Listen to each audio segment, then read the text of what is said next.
Should be back in. Send it Okay. on to Rich. Let's try this again, bud. Yeah. Let's hit it. I'm leaving tonight. Don't know when I'll be back. Took the long way around on a spiraling track. Know I'm stuck in reverse. You know I got more to do. If you're feeling alone, know that I'm feeling too. Could have been happy here. I was running in place. Yeah, there's something I long for now that I'm in the race. Drew my heart on a note and I left it behind. Know that you'll keep me safe here one day at a time, but I know we've got a long way to go. When I'm far from home and you're on your own, keep the light on. When my voice fades away, but you have more to say, keep the light on. I hope you understand. You hold my heart in your hand, so keep the light on.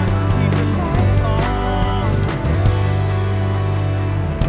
When my eyes get too heavy and my hands start to shake, I need to hear your voice to keep my body awake to go on. Yeah, to help me go on. But I know we've got a long way to go. When I'm far from home and you're on your own, keep the light on.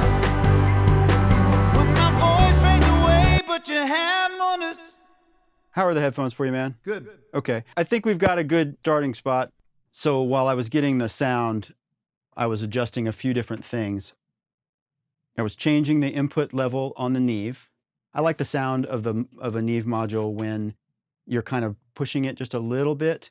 I mean, and so that's why I turned the output down just a bit to be able to open the preamp a little bit more and get a lot of level through it. And then that way not send too much gain to the LA2A compressor. And then I was going back and forth between the amount of compression and then the output level, so I could see the record level was affected by how much I was changing the input level and then setting the threshold accordingly to give myself the desired level of compression. And as I was figuring out that gain structure from sort of beginning to end, I had to kind of go back and forth and adjust the compression level quite a bit, because as I was adding more input gain on the Neve, I was getting more compression, more output. So sort of back and forth to get that all balanced to where a good amount of level into the Neve and pass it on to the compressor. The sound of the Neve and sort of pushing the mic pre to a place where it starts to get up in the headroom and the tone becomes a little bit fuller and saturated.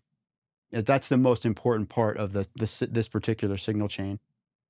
Obviously, the LA2A has a wonderful sound to it. It's a compressor. It's managing the tone that I'm putting into it. It has an effect on the tone, but the Neve module and the way I set it up is even more critical. So when I lower the output, it allows me to turn the input gain up. It's just like on an amplifier where you've got that has a master volume. You turn the input up to get more drive, more distortion and tone out of it, and then you turn the output to the appropriate level that you want to hear it at. So if you had the master volume on an amp all the way open, you wouldn't be able to get the input stage or the preamp very loud to get that distortion. So it's a similar type of thing in the way I'm setting up the gain structure of the Neve. And then you kind of have to go back and forth with how the LA2A is set up. I need to make sure I'm getting the right amount of compression, and then once I've set the amount of compression that I want, that's when my gain here is actually my output stage